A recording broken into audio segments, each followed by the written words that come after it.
ये कहां से आया? ये तुम्हारा नहीं है, ये विदेशियों का है, अंग्रेज की, मुल्क दुश्मनों की पॉलिसी है, डिवाइड एंड रूल। तो हमें इसको समझना है।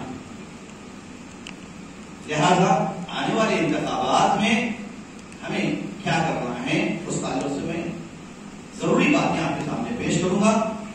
सबसे पहली बात तो यह है कि मुमकिन है कि इंतखाबात आने वाले महीने में 13 तारीख को, जो तारीख बताई जा रही है 13 मई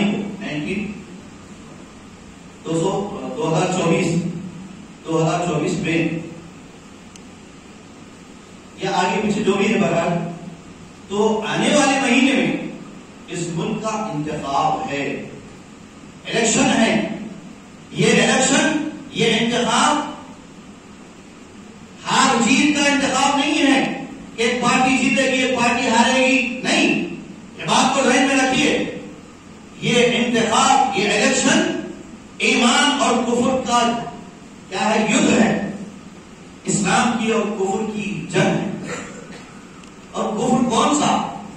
वो कुफर जो हिंदुत्व के नाम से बनाया गया है, जो हिंदुओं के लिए भी नुकसानदेह है, हिंदुओं की सारी कास्ट के लिए नुकसानदेह है।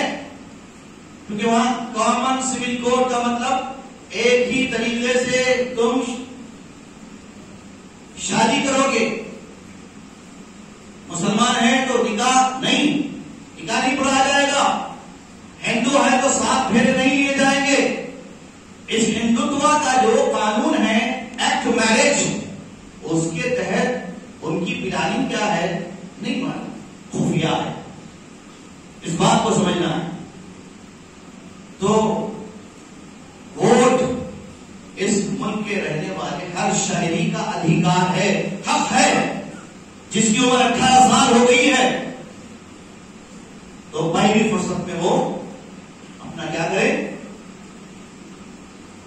वोटर आईडी बनाए, वोट डालें।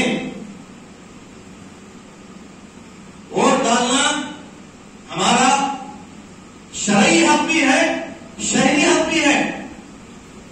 शरई हक इसलिए है कि हम यहां पैदा हुए, और शहरी हक इसलिए है कि हम सिटीजन हैं यहां के, बाहर के नहीं है। ना पाकिस्तान के, ना बांग्लादेश के है, ना अफगानिस्तान के है कहां के? हमारे पुरख, हमारे बाप दादा यहीं पैदा हुए, हम उन्हीं की नस्ल से है। तो ये बात ध्यान में रखिए। वोट हमारा शहरी हक भी है, शरई हक भी है।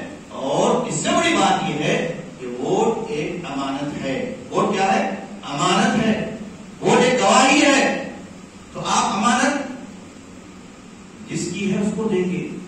गवाही किसकी देंगे? सच्चे की देंगे, झूठे की नहीं। यानी इस मुल्क के गद्दारों को, मुल्क को लूटने वाले, तबाह करने वालों को, इंसानियत पर जुल्म ढाने वालों को वोट नहीं देंगे। वोट किसको देंगे आप? जो जमहूरियत पसंद है, जो खून खराबा नहीं करते, जो दहशत नहीं फैलाते, जो मंदिर मस्जिद का झगड़ा नहीं कराते, जो हिंदू मुस्लिम में डिवाइड नहीं कराते, बल्कि सारे हिंदुस्तान के लोग, सारे भारतीय एक हैं, भारत के रहने वाले हैं। सारे भारतीयों को अधिकार है, हक है, राइट्स है कि वो वोट डालें, सेकुलर पार्टी को वोट डालें, सेकुलर जमातों को लाएं। फितना फैलाने वाले, फसाद करने वाले, खून खराबा करने वाले, मस्जिद मंदिर के नाम पर झगड़ा करने वालों के हक में वोट ना डालें। तो ये बहुत बड़ा हमारा फरीजा है, जिम्मेदारी है। और इसको, गवाही को छुपाना भी बहुत बड़ा गुनाह है। अब आप बोलेंगे मेरे एक वोट से क्या होगा भाई, मेरे अकेले से क्या होगा? नहीं, एक वोट भी जो है इस मुल्क की तारीख को बदल सकता है। कई ऐसी रियासतों में एक वोट की वजह से एक पार्टी आने से रह गई, हुआ नहीं? हुआ है।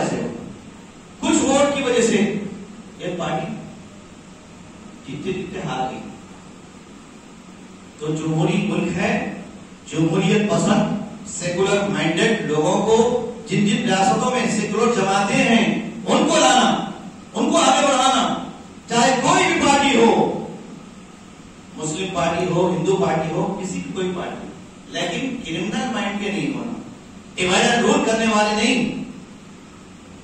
बल्कि जमहूरियत पसंद, इंसानों का खून खराबा करने वाले नहीं। सारे हिंदू मुस्लिम सिख ईसाई हिंदुस्तान के भारतीय हैं, सब भाई भाई हैं। ऐसा नहीं सामने तो कुछ कह रहे हैं, पीछे से फिर फसादात फैला रहे हैं। इन चारों को समझो इन लोगों की। लिहाजा ये वोट को समझे, ये अमानत है, इसका हक अदा करें। 18 साल की उम्र से लेकर तमाम जवान, बूढ़े, मर्द और औरतें भी, सारी खवातीन भी वोट डालना है। घरों में ना रहें, वोट डालें। आपके वोट से मुल्क की हालत बदल सकती है, अच्छे लोग आ सकते हैं। अब आप बोलेंगे भाई ये मेंबर से आप क्यों बोलते हैं वोट? याद रखिए, कोई पार्टी का नहीं हूं, ना कोई पार्टी की तरफ मेरा मैदान, ना किसी ने मुझे भेजा है। हो सकता है जहनों में बात आएगी कि भाई वोट की बात क्यों कर रहे हैं। सुन लीजिए अच्छी तरह, यह हमारे लिए अमानत है। मैं हिंदुस्तानी हूं, मुस्लिम हूं, यहां का शहरी हूं, और आपको ये बात समझा रहा हूं, क्योंकि हम सबका दीन एक है। और वोट डालते वक्त बटन पर VVPAT को देख लें। ये बटन अच्छी तरह, इस सेकुलर पार्टी को आपने वोट दिया है, बटन दबा है या नहीं दबा है, ताकि आपका वोट जाया ना हो। वैसे इस मुल्क के लिए एक बहुत बड़ा अलमिया है। क्या अलमिया है बताइए? EVM का है। EVM, electronic machine voting.